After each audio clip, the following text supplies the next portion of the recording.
नमस्कार, मैं Ashutosh Rana crime petrol के इस नए अध्याय शातिर क्रिमिनल्स में आप सभी का हार्दिक स्वागत करता हूं। आज के समय में हम सब क्या करते हैं? जब हम डॉक्टर के पास अपॉइंटमेंट के लिए जाते हैं और वहां हमसे 10 मिनट वेट करने के लिए कहा जाता है, या जब हम अपनी ट्रेन या फ्लाइट का इंतजार कर रहे होते हैं, या फिर मूवी देखते समय जो 5 मिनट का इंटरवल होता है, ऐसे वक्त में हम सबसे पहले अपना फोन चेक करते हैं और उसमें भी सबसे पहले अपना सोशल मीडिया अकाउंट चेक करते हैं। आज के युग में ये एक तरह का कल्चर बन गया है जो अनजाने तरीके से हमें वल्चर बनाने के लिए प्रेरित करता है। हम दिन भर में कई बार सोशल मीडिया पर जाते हैं और अपनी व दूसरों की प्रोफाइल को बहुत बारीकी से चेक करते हैं। लत और लात का बड़ा नजदीकी रिश्ता है। कहा जाता है कि लत हमें लात के नीचे कुचलवा देती है, इसलिए लत बहुत बुरी होती है। तो क्या सोशल मीडिया की लत हमारी परेशानी का सबब बन सकती है? Selina, my coffee. हाँ लाई।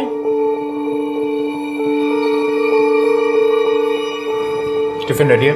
हाँ जल्दी करो, मुझे लेट हो रहा है। हाँ हाँ।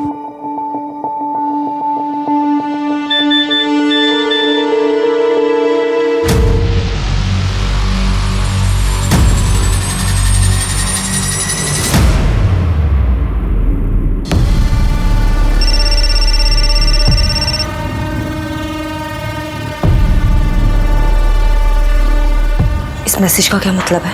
मुझे अर्जेंटली 2 लाख रुपए की जरूरत है, मेडिकल इमरजेंसी है। 2 लाख नहीं है मेरे पास। तो इंतजाम कर। लिसन, मेरे हस्बैंड अभी घर पे है, मैं बाद में फोन करती हूँ। Jesus, I'm late now. I'm sorry.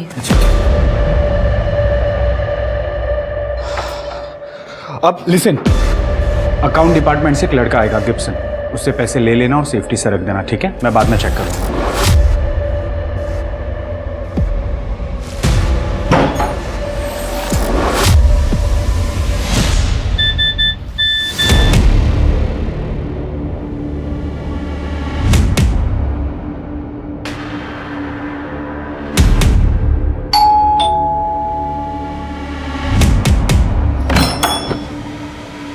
Good afternoon madam. Ma'am ये बैग पीटर सर को दे दीजिएगा। Okay. Thank you ma'am.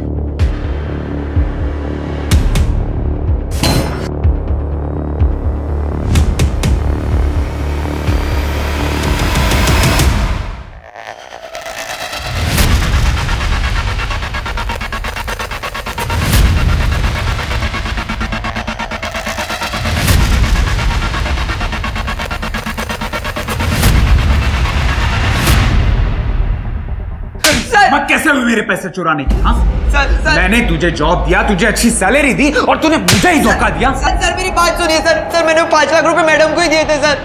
Jesus, are you calling my wife for thief? No sir. सच बता, पैसे कहाँ रखे हैं, वरना मैं अभी पुलिस को बुलाऊंगा। Sir I swear on God sir, मैंने सर कुछ ऐसा नहीं किया सर। He is innocent. 2 लाख रुपए मैंने लिए थे। What?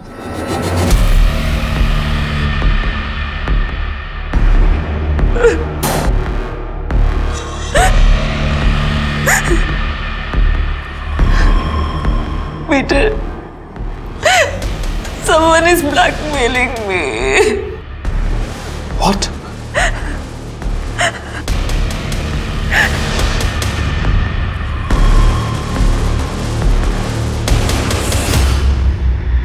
Peter, I'm sorry. I made a mistake. Please forgive me.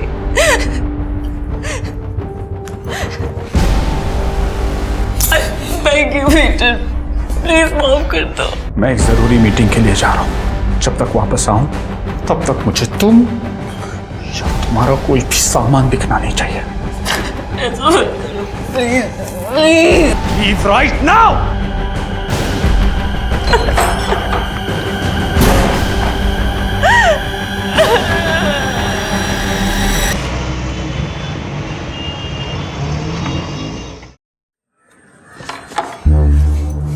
दरवाजा लॉक नहीं है, मतलब कमीनी औरत घर पे ही है।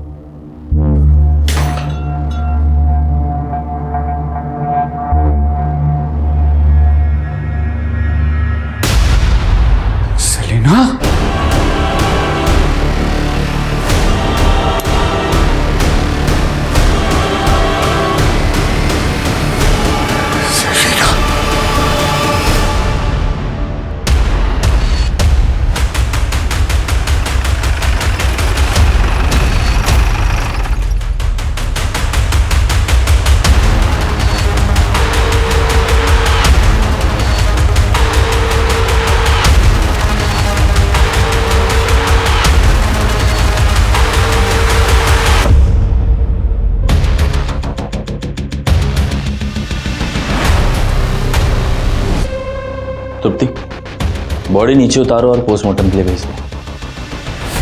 मिस्टर पीटा, आइए।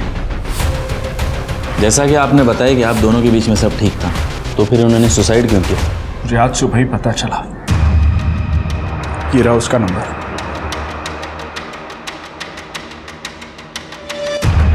सेलिना ने 2 दिन पहले इस आदमी को 2 लाख रुपए दिए थे। वो आदमी सेलिना को ब्लैकमेल कर रहा था। सेलिना ने बताया कि वो इस आदमी को सोशल मीडिया साइट पे मिली थी। ठीक है, ये नंबर की सारी इन्फॉर्मेशन निकालो और सोशल मीडिया साइट से उस आदमी का आईपी एड्रेस निकालो। हो सकता है सेलिना की तरह और भी कोई विक्टिम हो। शिरके, इसके बारे में सबको पता होना चाहिए। एक प्रेस कॉन्फ्रेंस बुलाओ।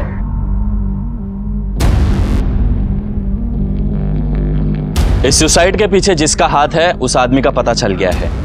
ये सोशल मीडिया के थ्रू औरतों को फंसाता है और उन्हें ब्लैकमेल करता है। तो मैं आपसे रिक्वेस्ट करता हूं कि और भी अगर सेलिना की तरह कोई पीड़िता हो तो प्लीज सामने आए, घबराए नहीं, हमारी मदद करे उस आदमी को पकड़ने। सर, जो नंबर हमें सेलिना के फोन से मिला था वो फेक आईडी से खरीदा गया था और जो फाइल उसे ट्रांसफर की गई है उस कंप्यूटर का आईपी एड्रेस भी न्यू पनवेल का है। हालांकि मैंने वहां की पुलिस को इन्फॉर्मेशन दे दी है। Very good Shirke. सर, ये रूही शेख है। सर, इनका कहना है कि इनके साथ भी सेम धोखाधड़ी हुई है। पूरी बात डिटेल में बताइए। सर, मेरे शौहर काम के सिलसिले में दिन भर घर से बाहर आ करते और मैं अपने खाली समय में सोशल मीडिया यूज़ करती थी सर, सिर्फ टाइम पास करने के लिए। एक दिन एक सोशल साइट पर मेरी दोस्ती एक शांतनु नाम के लड़के से हो गई। सर, हम दोनों बहुत अच्छे दोस्त बन गए थे, काफी देर तक चैटिंग भी करते थे। एक दिन हम दोनों मिले और फिर एक के बाद एक चीजें आगे बढ़ती चली गई। फिर आप दोनों में फिजिकल रिलेशन हुआ। फिर उसने आपको आपत्तिजनक फोटोज और वीडियो दिखाए और आपको ब्लैकमेल करना शुरू किया। सही कहा मैंने? सर, मैं पहले ही उसे 1 लाख रुपए दे चुकी हूँ, अब वो 1 लाख रुपए की और मांग कर रहा है। सर, मैं इतने पैसे कहाँ से लाऊंगी? मुझे बहुत डर लगता है। देखिए, आप घबराइए मत।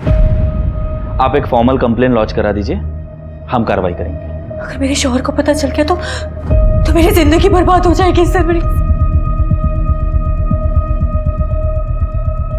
रूही जी, देखिए, जब तक आप एक फॉर्मल कंप्लेन लॉन्च नहीं करेंगी तब तक हम आपकी कोई मदद नहीं कर पाएंगे। आप ये सब अपने शौहर को बता क्यों नहीं देती? मुझे पूरा यकीन है वो आपकी मदद करेंगे कंप्लेन करने में। मुझे माफ कर दीजिए, मुझे माफ कर दीजिए। आज के बाद अपनी मनुष्य शक्ल मत दिखाना मुझे। अरे जाकिर मियां, क्या मसला है? जाकिर, कोई अपने बेगम के साथ ऐसे पेश आता है क्या? बेगम? और ये जो हमारी बेगम है ना, वो किसी पराये मर्द के साथ सिर्फ सोकर नहीं आई है, अपने यार के ऊपर पैसे भी लुटा कर आई है। फोटोज और वीडियोस निकले हैं, अगर आपको चाहिए ना तो मैं शेयर कर देता हूँ। तलाक, तलाक, तलाक।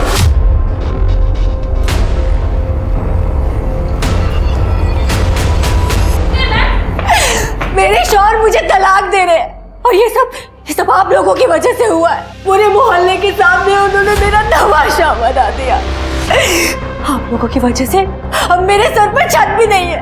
मैं क्या करूं, कहाँ जाऊं? बोलिए, क्या करूं? गलती हर इंसान से होती है। तुम्हारी बीवी से भी गलती हुई, उसे उस बात का पछतावा है। देखो, तुम उसके शौहर हो, उसे माफ करो। रूही के अनुसार उसने इसके पहले कभी भी तुम्हें शिकायत का मौका नहीं दिया। हो गया आपका बोल के। अब मुझे एक बात बताना, अगर आपकी बीवी किसी पराये मर्द के साथ सोकर आती तो क्या आप उसे वापस अपनी जिंदगी में लेते? वो फोटोज और वीडियोस देखने के बाद उसे पहले की तरह वापस अपनाते? क्या हो गया, बोलती बंद होगी तुम्हारी? देखिए, आप ऐसे बात नहीं कर सकते।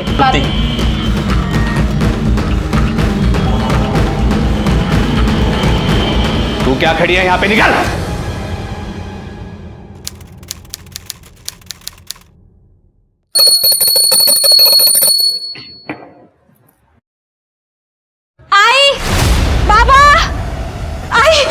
बाबा, अरे क्या हुआ? आई वो बाहर। क्या हुआ बताओ तो सही।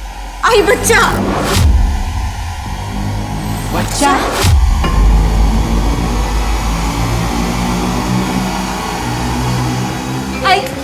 ये देखो। अरे देवा, ये कहाँ से आ गया? पता नहीं यार, मैं पत्ते काटने के लिए आई तो मैंने इसको देखा। बाबा शायद से ये जिंदा है। हाँ, जल्दी से एम्बुलेंस बुला। अरे नहीं, ये पुलिस केस है, पुलिस को फोन लगाना पड़ेगा।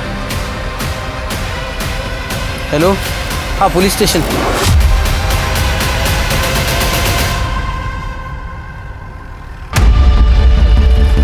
बच्चा कहाँ है? गॉड, तुर्ती जल्दी से हॉस्पिटल लेके जा। अरे कोई कपड़ा है क्या?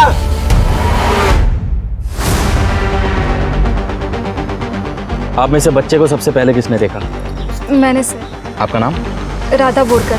बताइए। सर मैं पत्ते काट रही थी तो मेरी नजर वहां पे गई। ये बच्चा किसका हो सकता है, कोई आइडिया? नहीं सर।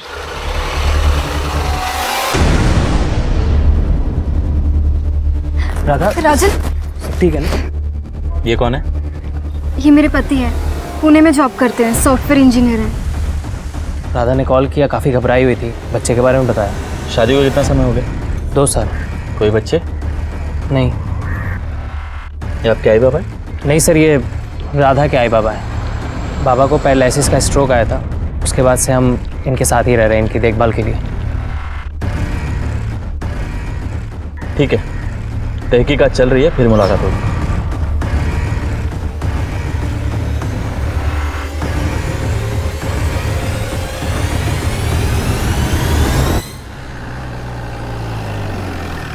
सर, हमें जो बच्चा मिला है वो प्रीमेच्योर बॉर्न हुआ है। प्रेगनेंसी सिर्फ 7 महीने की थी। बच्चे की हालत बहुत ख़राब है, लेकिन सर डॉक्टर्स पूरी कोशिश कर रहे हैं और डॉक्टर्स का कहना है कि जिसने भी बेबी को डिलीवर किया है उसे डिलीवरी के बारे में कोई नॉलेज नहीं है। सर, मैंने आसपास के सभी हॉस्पिटल, क्लिनिक और गायनोकोलॉजिस्ट से पता किया है, किसी भी लेडी का बच्चा मिसिंग नहीं है सर। और जो लेडीज पिछले 1 साल में प्रेग्नेंट हुई हैं, सबकी डिलीवरी शेड्यूल टाइम पे ही होनी है। कोई कैसे कैलाश सोसाइटी में बच्चा छोड़ के जा सकता है? ये तभी पॉसिबल है जब कोई लड़की अपनी प्रेगनेंसी अपने परिवार से छुपा रही हो और बच्चा छोड़ दे, या फिर कोई ऐसा जो पूरे सोसाइटी से वाकिफ है और उसे पता है कि यहाँ ज़्यादा चहल पहल नहीं होती, वही बच्चा छोड़ सकता है। पर कौन? सीसीटीवी फुटेज का क्या हुआ? सर, हमारी टीम फुटेज चेक कर रही है। मेरे तो रोंगटे खड़े हो गए थे। मैंने तो तुरंत भागकर आई बाबा को बुला लिया, फिर बाबा ने पुलिस को कॉल किया। वो तो अच्छा हुआ सही समय पर राधा ने बच्चे को देख लिया, वरना थोड़ी भी देर होती ना तो बच्चा शायद बचता भी नहीं। बहुत बढ़िया राधा, तुमने तो कमाल कर दिया। अच्छा काम करना मेरे लिए कोई बड़ी बात नहीं है। राधा, लास्ट टाइम जब तुम आई थी तब से काफ़ी पतली लग रही हो। वैसे भी मैं अपने डाइट का बहुत ख्याल रखती हूँ। जंक फूड तो मैं बिल्कुल नहीं खाती और चाय भी नहीं पीती मैं। राधा, तुम भी पूर्वी को कुछ टिप्स दे दो ना। देखो कैसे वजन दिन ब दिन बढ़ते जा रहा है उसका। मतलब मैं मोटी होती जा रही हूँ। ओके भाव, चलते हैं। हाँ ओके भाई। नहीं ये इतना साधुन मधुन क्या था ये? कहाँ क्या? अरे वो तो मैं मजाक कर रहा था। अच्छा, उसके सामने मेरा मजाक उड़ाना पसंद है ना तुम्हें? सर, सोशल मीडिया केस में जिस शांतनु को हम ढूंढ रहे हैं, उसने अपने घर के रेंट एग्रीमेंट में एक फ़ोटो का इस्तेमाल किया था और यही फ़ोटो उसने 2 साल पहले भी यूज़ किया। ये देखिए, और अब ये फ़ोटो हमें रूही के पास मिल रहा है। हो सकता है ये फ़ोटो असली हो और नाम नकली हो।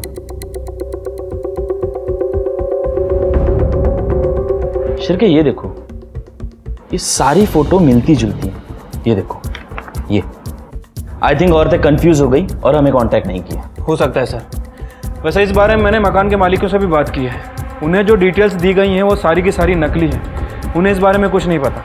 लेकिन एक इंटरेस्टिंग बात है सर, ये शांतनु हर एक स्कैम के बाद अपना लैपटॉप चेंज कर देता है। पिछले 2 साल में इसने 15 से 20 लैपटॉप खरीदे हैं और वो भी अलग अलग डीलर से।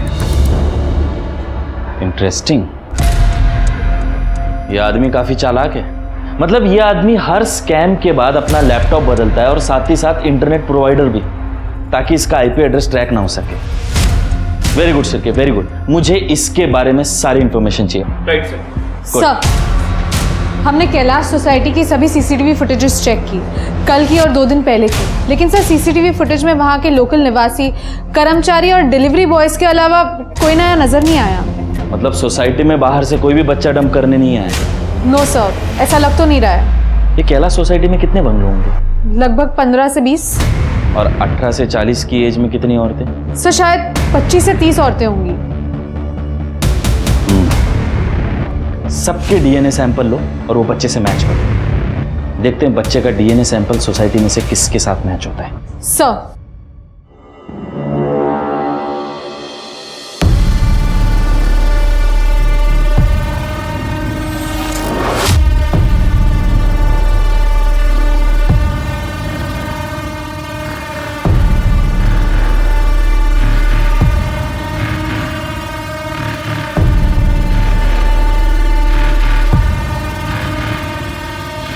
सोनल, रात को 8 बजे खाना तैयार रखना।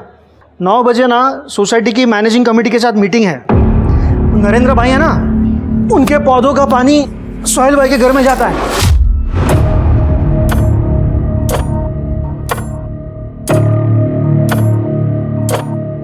क्या है? जब देखो फोन पर। मेरा फोन दो। मैं कब से तुम्हारे साथ बात कर रहा हूं और तुम्हारा ध्यान ही नहीं है। अगर मैंने ना भी सुना हो ना, तो भी मुझे पता है कि तुमने क्या कहा होगा, क्योंकि रोज दिन तुम वही बातें तो करते हो। तुम्हारे ऑफिस का काम, तुम्हारे सोसाइटी के मसले, सब कुछ तुम्हारे बारे में ही तो होता है। मेरे बारे में कब कौन सी बात करते हो?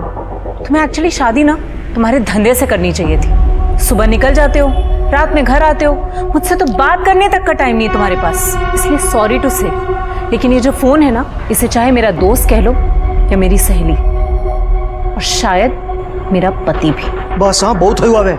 इसके बारे में रात में बात करेंगे। मारो मुखवास नो डब्बो क्या छे? क्यारनो शोधू छू।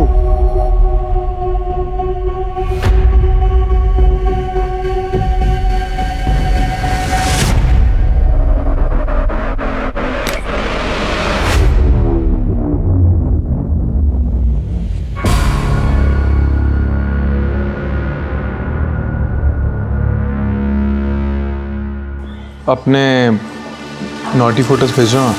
अच्छा, मैंने तुम्हारा आज तक चेहरा भी नहीं देखा है और तुम्हें मेरे वैसे वाले फोटोज चाहिए। प्लीज़ जान, प्लीज़ भेज दो।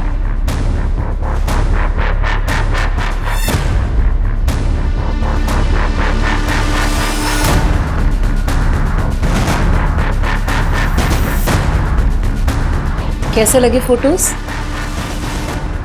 अब तो मुझे तुम्हें देख लेने दो ना। मैं भी तुमसे मिलने के लिए बहुत बेसब्र हूँ। मिलना चाहोगी? सर, मैंने कैलाश सोसाइटी की 18 से 40 साल की उम्र की 23 औरतों की डीएनए रिपोर्ट चेक की है। उसमें से एक औरत ऐसी है जिसका डीएनए बच्चे के डीएनए से मैच कर रहा है। ये टेस्ट रिजल्ट ये गलत नहीं है और इसमें कोई शक नहीं है कि बच्चा आपका है। सर, आप लोग ये कैसी बातें कर रहे हैं? वो बच्चा तो मुझे मिला था। ये तो आप कह रही हैं, इस बात की कोई गवाही दे सकता है? एक मिनट साहब, बेबुनियाद के इल्जाम लगा रहे हैं आप मेरी बेटी पर। जब ये पेट से थी ही नहीं तो ये बच्चा इसका कैसा हो सकता है? ये तो अभी तक पता नहीं। ये भी हो सकता है कि आप इसके लिए झूठ बोल रहे हो। मैं क्यों झूठ बोलूं? अरे हम तो खुद अपनी नातिया और नातू को देखने के लिए तरस रहे हैं। हम तो खुले दिल से उसका स्वागत करते। मैं कौन कैसे दूं? हे बगा सर, हे बगा, ये मेरी बेटी के फोटो है। ये 4 महीने पहले का फोटो, ये 2 महीने पहले का फोटो, और ये 1 महीने पहले का फोटो है सर। ये आपको प्रेग्नेंट दिख रही है क्या? अगर वो 7-8 महीने की प्रेग्नेंट होती तो उसका पेट नहीं दिखाई देता क्या सर? राजन, तुम्हें क्या लगता है? लगना क्या है सर? राधा मेरी बीवी है। आप ही सोचिए, अगर वो प्रेग्नेंट होती तो क्या मुझे पता नहीं चलता? ठीक, शिरके डीएनए टेस्ट के लिए इनका सैंपल ले लो। नहीं, मैं डीएनए टेस्ट नहीं कराऊंगा। क्यों? काफ़ी समय से मेरे और राधा के बीच शारीरिक संबंध नहीं हुआ है। काम के सिलसिले में मैं पुणे रहता था। कभी आता भी था तो राधा मना कर देती थी। कभी उसके पीरियड्स चल रहे होते थे, या कभी बॉडी पेन हो रहा होता था, या थकी हुई होती थी। इसलिए करीबन 1 साल से हमारे बीच कुछ भी नहीं हुआ। तो डीएनए टेस्ट के लिए क्या तकलीफ हो रही है? डीएनए टेस्ट तो मैं नहीं कराऊंगा, और इतना कानून तो मैं भी जानता हूँ कि बिना कोर्ट के ऑर्डर्स के आप मुझे फोर्स नहीं कर सकते। उसी कानून ने मुझे भी ताकत दी है कि मैं आप सबको इस शहर में रोक के रख सकूं जब तक ये केस सॉल्व नहीं हो जाता, क्योंकि आप सब शक के दायरे में हैं। मुझे इस पूरे परिवार की कुंडली चाहिए, और खास कर उस राजन बोरकर की। मुझे एक बात समझ नहीं आ रही कि इस राधा ने प्रेगनेंसी छुपाई कैसे। लैब को बोले एक बार टेस्ट वेरीफाई करें। Yes sir. शांतनु, अरे आ गई तुम? आओ ना, अंदर आओ। वो दरवाजा बंद कर देना।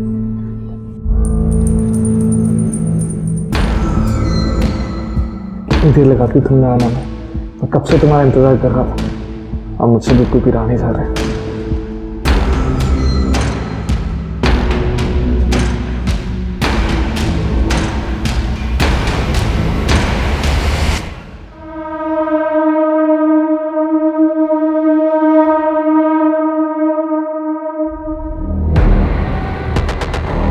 क्या हुआ, बहुत खुश लग रही हो? बात ही ऐसी है, ये देखो। लेकिन ये कैसे हो सकता है? क्यों नहीं हो सकता? राधा के साथ कुछ भी हो सकता है। वैसे भी अपने आप को बड़ी हूर की परी समझती है ना वो। उसके साथ जो कुछ भी हुआ बहुत अच्छा हुआ। अरे चुप करो, बस करो। एक काम करो, अभी के अभी तैयार हो जाओ, हम लोग उनके घर पे जा रहे हैं। पता नहीं राजन और राधा पे क्या बीत रही होगी। सर, हमने पूरी कैलाश सोसाइटी, उनके पड़ोसियों और राधा के दोस्तों से भी बात की, लेकिन किसी को नहीं पता था कि राधा प्रेग्नेंट थी। किसी ने राधा का वजन बढ़ते हुए नहीं देखा, कोई प्रेगनेंसी सिम्टम्स नहीं। वो हमेशा सबको नॉर्मल ही दिखती थी। Hello, yes, thank you so much. Rajan का डीएनए सैंपल लेने की परमिशन मिल गई है। सर, इस राजन की कहानी तो बहुत ही इंटरेस्टिंग है। ये जॉब के लिए पूना नहीं जाता है, बल्कि साइन में अपने दोस्त के साथ रहता है, नितिन पाटिल। राजन के फ़ोन रिकॉर्ड और लोकेशन रिकॉर्ड से नितिन का नंबर मिला, और जब मैंने राजन की कंपनी में इंक्वायरी की तो उन्होंने बताया कि राजन को उन्होंने 1 साल पहले ही जॉब से निकाल दिया था। राजन ने घर पे झूठ बोला, और सर नितिन ने हमें बताया कि पिछले 1 साल से वो छोटा मोटा काम करके घर का खर्चा चला रहा है, और इसीलिए वो पुणे जाने का नाटक करता है। Very good Shirke, very good. मुझे लगा ही था ये सब इतना सिंपल नहीं है। सर, शांतनु ऑनलाइन एक्टिव हुआ है। उसने वो फोटो इस्तेमाल किए है जो रूही के केस में इस्तेमाल किए थे। उसका आईपी एड्रेस? सर, अपनी टीम ट्रैक कर रही है। Very good. अच्छा सुनो, मुझे रात को मैसेज या कॉल मत करना, मेरे हस्बैंड को शक होने लगा है। ठीक है बाबा, नहीं करो। बाय।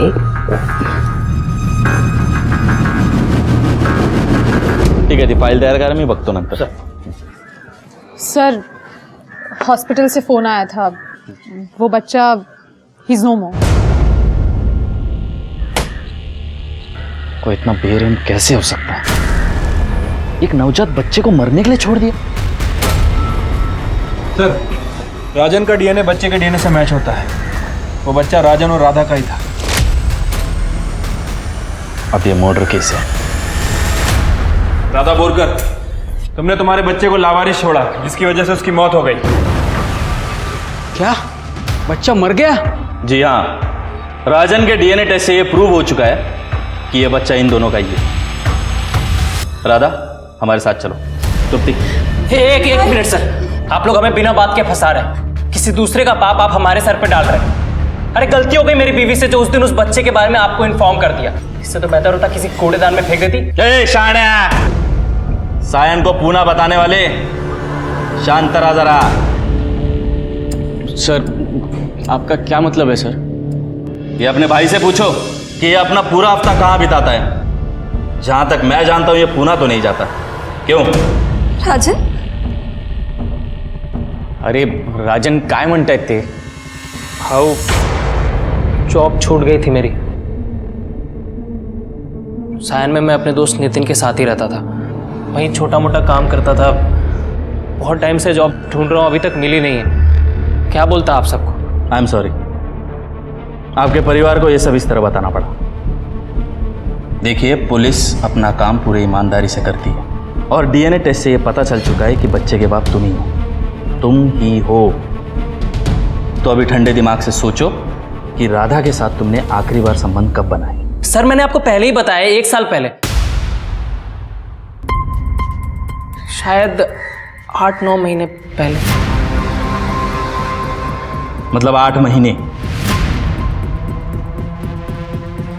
राधा, क्या वो बच्चा हमारा था?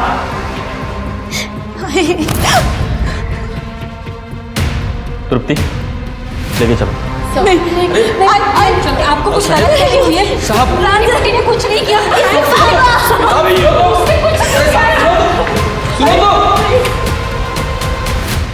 पुलिस को एक और झटका मिला। जब पुलिस ने राधा का सोशल मीडिया अकाउंट चेक किया, तब पुलिस को पता चला कि राधा की दोस्ती पिछले 6 महीने से एक आदमी के साथ हुई। वो आदमी जिसका नाम शांतनु था। ये पुलिस के लिए खतरे की घंटी थी। क्या ये वही शांतनु है जो पिछले 6 महीने से अधिक समय से नहीं मिल रहा है? क्या उसने ही राधा के साथ धोखा किया है? बता दो। सर मैं और क्या करती? राजन हफ्ते भर बाहर रहता था, मुझे अकेलापन महसूस होता था। फिर एक दिन मुझे सोशल साइट पे एक लड़के की फ्रेंड रिक्वेस्ट आई, तो मैंने एक्सेप्ट कर ली।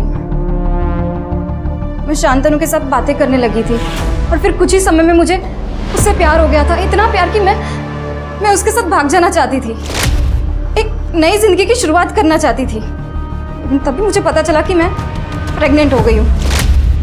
मुझे बच्चा नहीं चाहिए था सर, और मैं किसी को कुछ बता भी नहीं सकती थी, और अबॉर्शन तो मैं करवा भी नहीं सकती थी, क्योंकि अगर मैं जाती तो अथॉरिटीज के पास मेरा नाम चला जाता।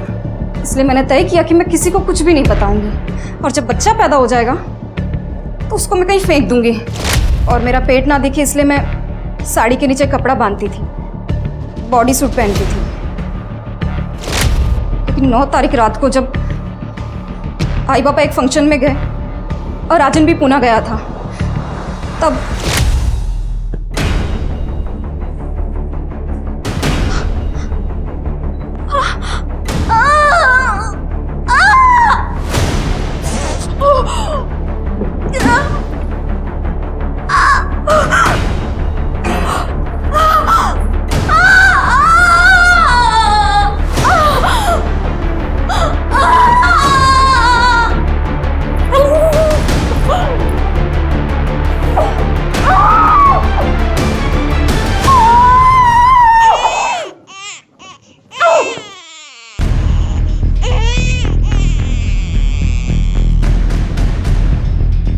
मैंने बच्चे को झाड़ियों में फेंक दिया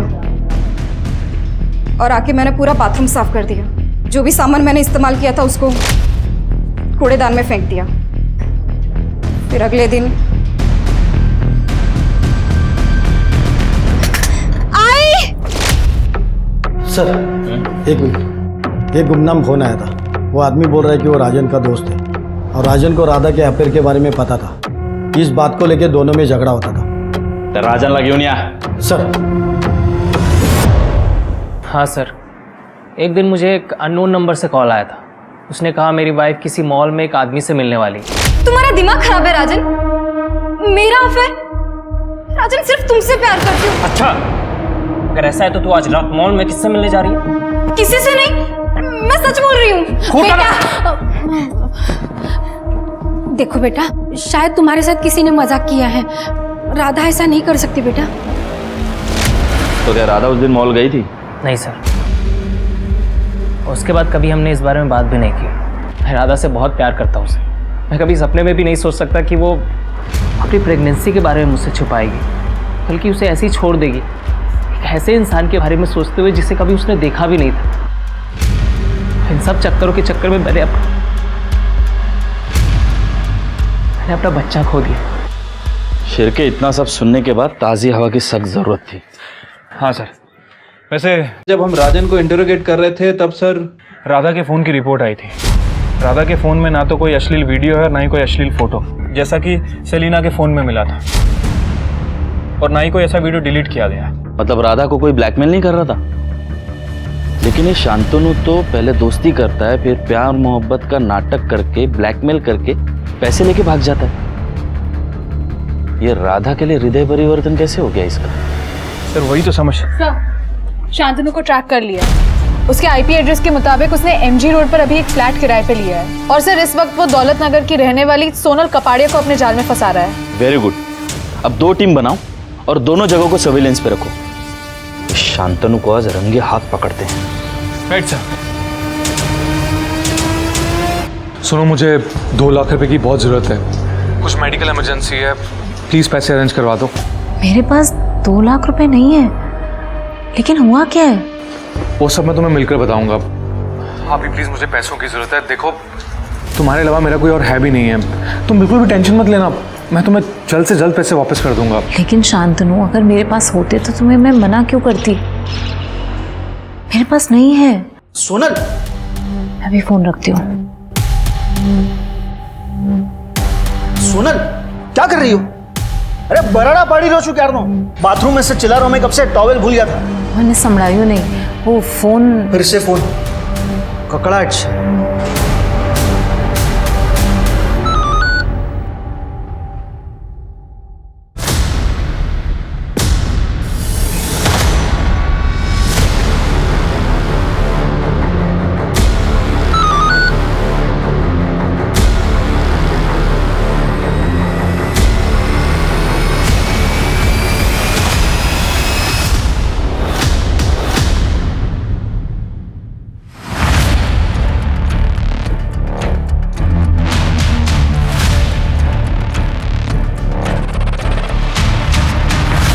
हाँ सर, सोनल निकल चुकी है। वो सोनल से ही मिलने जा रहा है। सर मेरे हिसाब से मीटिंग पांचाल पार्क में होने वाली है। तुम दोनों मुझे लोकेशन भेजो, मैं वहीं पहुंचता हूँ।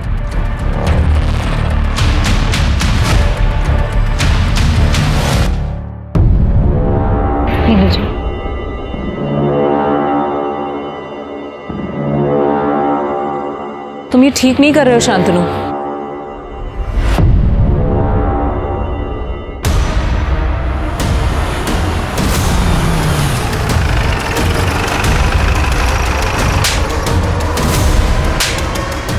येऊन जायला। अरे क्या किया?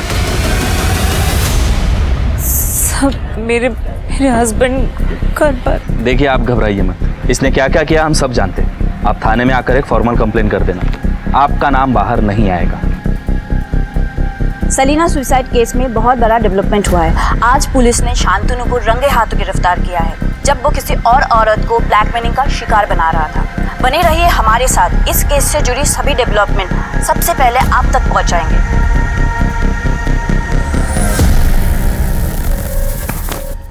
शांतनु दासगुप्ता। बता कितनी?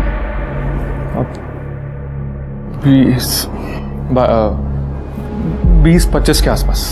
अरे कितनी औरतों को ठगा तूने, ये तुझे याद भी नहीं है?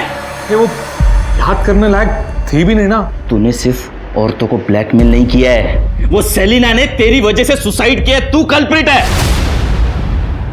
सुसाइड करने की क्या जरूरत थी? शादी के बाद थोड़ी बहुत चीटिंग तो चलती है ना। अरे तूने वो राधा बोरकर के साथ अभी तक ऐसा कुछ क्यों नहीं किया? मैं किसी राधा बोरकर को नहीं जानता। अच्छा, अरे मैं नहीं जानता। याद नहीं है? राधा बोरकर, 22 साल, शादीशुदा। 22 साल? फिर तो मैं वाकई में नहीं जानता, क्योंकि मेरा टारगेट सिर्फ 35 से 40 साल की औरतों पर होता है, जो सेक्सुअली एक्टिव होती हैं लेकिन अकेली और तन्हा होती हैं। अरे लेकिन वो राधा बोरकर जिस सोशल मीडिया साइट पे शांतनु से बात कर रही थी ना, उस पे तेरा फोटो था। अरे मुझे नहीं मालूम कि मेरा फोटो वहां पे कैसे पहुंचा, और मैं सच बता रहा हूँ, मैं किसी राधा बोरकर को नहीं जानता हूँ। सर जिस समय राधा शांतनु के टच में थी, उस समय शांतनु दासगुप्ता के फोन की लोकेशन और आईपी एड्रेस कहीं और का है। लेकिन राधा जिस शांतनु से बात कर रही थी, उस समय उसका आईपी एड्रेस पवन बाग के साइबर कैफे का है, और राधा के मुताबिक उसने शांतनु से कभी मुलाकात नहीं की, उसे ऑनलाइन ही उससे प्यार हो गया। अच्छा, तभी राधा के कोई फोटोज और वीडियो नहीं मिले।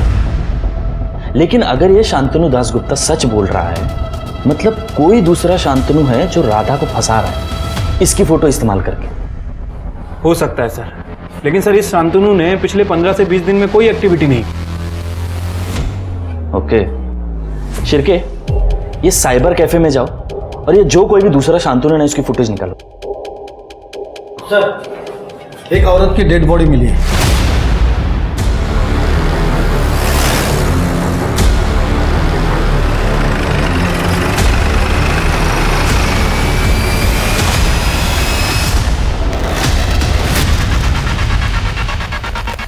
पूर्वी बोरकर है, राजन की भाभी। आसपास का एरिया चेक कर जाओ। सर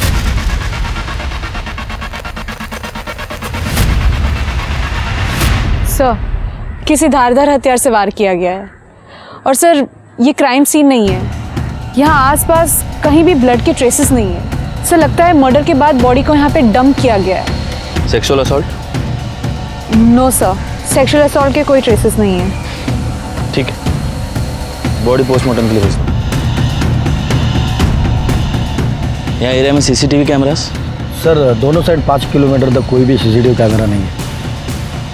अभी कातिल ने जगह चुनी है बॉडी डंप करने के लिए। इसके पति को जाके मिलना पड़ेगा। कुठे निकाल का? मैं पूर्वी को ढूंढने निकला था सर। मतलब वो कब से मार्केट गई है, अब तक लौटी नहीं है। कब से मैं उसका फोन भी ट्राई कर रहा हूँ लेकिन स्विच ऑफ आ रहा है सर। मिस्टर मयंक, पूर्वी का खून हो गया है।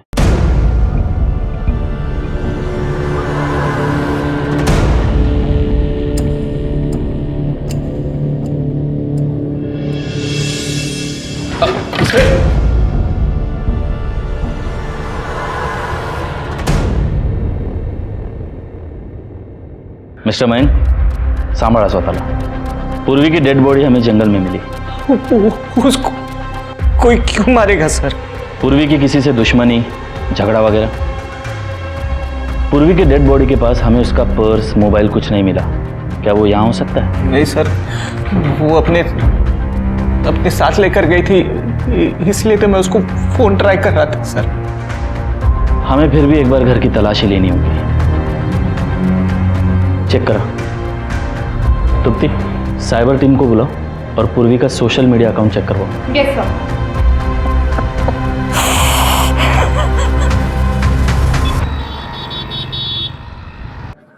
सर, पूर्वी के घर में कुछ भी सस्पिशियस नहीं मिला, लेकिन साइबर टीम ने बताया है कि पूर्वी ने थोड़ी देर पहले राधा वाले शांतनु को फ्रेंड रिक्वेस्ट भेजी है। और शांतनु का आईपी एड्रेस? सर टीम उस पर काम कर रही है। दूसरा शांतनु कौन है? वो साइबर कैफे के फुटेज का क्या हुआ? सर उसे चेक कर रहे हैं।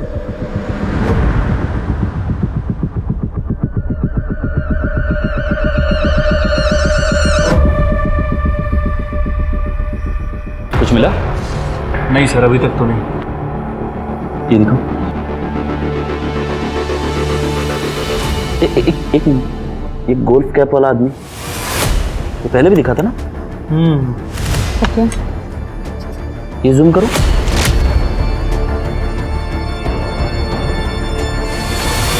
शिरके, ये मोबाइल कवर कहाँ देखा, याद आया?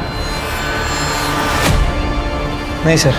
Okay sir, last IP address मिल गया है जब ये अकाउंट आखिरी बार इस्तेमाल हुआ था, अकाउंट डिलीट करने के लिए। टाइम? Sir 3 PM। पूर्वी की डेड बॉडी भी उसी समय मिली थी ना? लोकेशन क्या?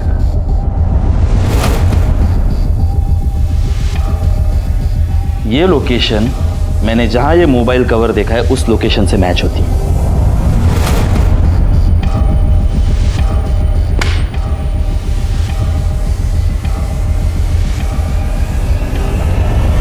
सर पता चला मेरे पूर्वी को किसने मारा।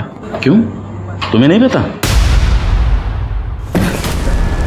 अरे सर ये क्या बदतमीजी है। मैंने तो सिर्फ आपसे इतना पूछा कि पूर्वी को किसने मारा। पूर्वी को उसने मारा जिसके मोबाइल का कवर ये है।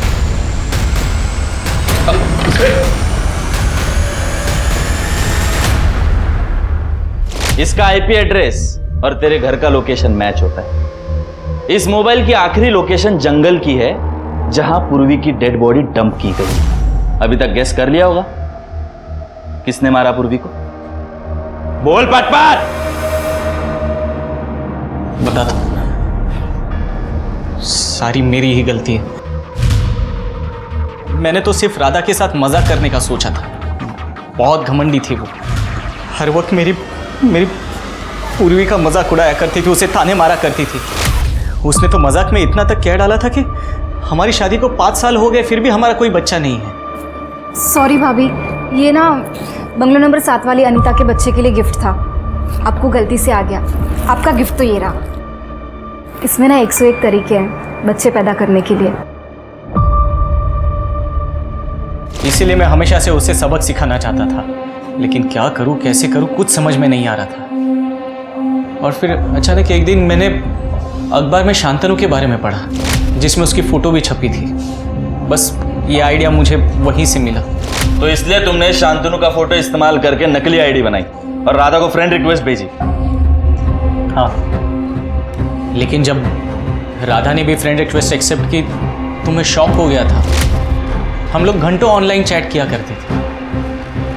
राधा को फेक आईडी वाले शांतनु से प्यार होने लगा था।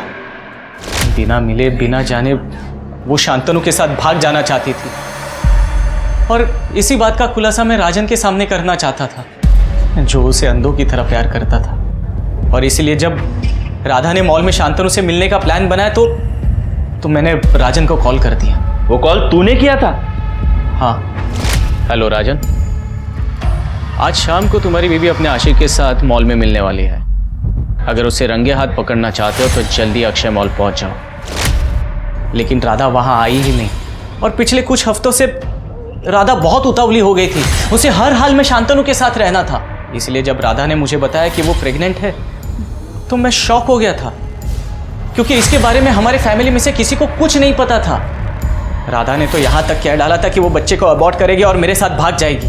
खोटा बोलो नको। राधा ने बताया था कि उसने मतलब तुझे कुछ नहीं बताया? अहो सर, सांगितलं होतं, बताया था उसने मुझे तो यही बात समझ में नहीं आई कि वो प्रेग्नेंट कब हुई, क्योंकि हम तो उससे रेगुलरली मिला करते थे। वो एकदम नॉर्मल दिखती थी। मैंने सोचा कुछ वक्त इंतजार करूंगा और फिर पूरी दुनिया के सामने उसको एक्सपोज करूंगा, लेकिन उसके पहले ही उसकी प्रीमैच्योर डिलीवरी हो गई और सारा सच सबके सामने आ गया। राधा को तो पता भी नहीं था कि वो जो फेक आईडी थी शांतनु की, उसके पीछे मैं हूं। मैंने हर सावधानी बरती थी, लेकिन पता आज। मयंक सुनो ना, मुझे तिवारी सर का नंबर चाहिए था, इनवाइट करना है उन्हें। मयंक,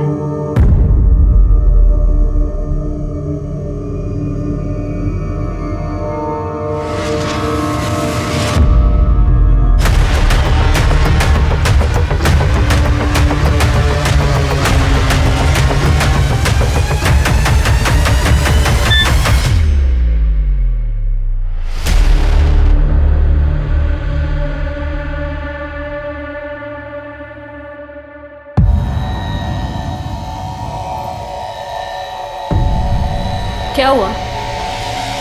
मैंने ही भेजी है रिक्वेस्ट। तुम ही शांतनु हो ना? राधा के साथ तुम ही चैट कर रहे थे। अरे नहीं पूर्वी, अफेयर चल रहा है ना तुम्हारा राधा के साथ? अरे नहीं, मैंने कैसे नजरअंदाज कर दिया? इसलिए तो तुम हमेशा उसकी तरफदारी करते रहते थे। अरे नहीं, मैं तो बस वो मजाक के तौर पे। मैं पुलिस के पास जा रही हूँ, सब कुछ बता दूंगी उन्हें। अरे पूर्वी देखो, तुम ऐसे कुछ भी नहीं करने वाली हो। उसे बच्चा अबॉर्ट करने के लिए तुमने कहा था, मतलब वो बच्चा भी तुम्हारा है ना, इसलिए तो उसका डीएनए। मैं बता दूंगी पुलिस को सब कुछ। अरे पूरी सुनो, अरे ऐसी कोई बात नहीं। सुनो, बैठो यहाँ पर, मैं तुमको सब बता। जिंदगी बर्बाद कर दी है तुमने मेरी। कुछ बर्बाद नहीं किया है। सुनना मुझे।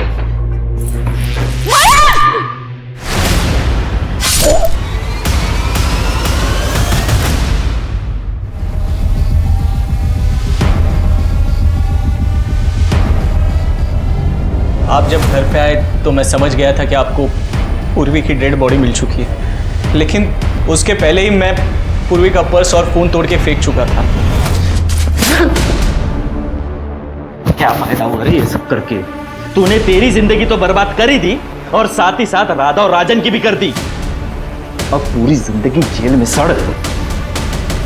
सोशल मीडिया का उपयोग करते हुए सतर्क रहें और हर किसी से दोस्ती ना करें। जैसे हम और आप अपने घर में हर किसी को आने नहीं देते, वैसे ही सोशल मीडिया भी हमारा आभासी घर है। किसी अजनबी को अपने ऑनलाइन जीवन में आने ना दें। इससे ना सिर्फ शारीरिक बल्कि मानसिक जीवन को भी खतरा हो सकता है। अब मैं आशुतोष राणा आपसे विदा लेता हूं। हम फिर मिलेंगे एक ऐसी ही कहानी के साथ जो आपको रखेगी सतर्क और जिंदगी को सुरक्षित। तब तक अपना और अपने परिवार का ख्याल रखिए और देखते रहिए क्राइम पेट्रोल सतर्क। जय हिंद।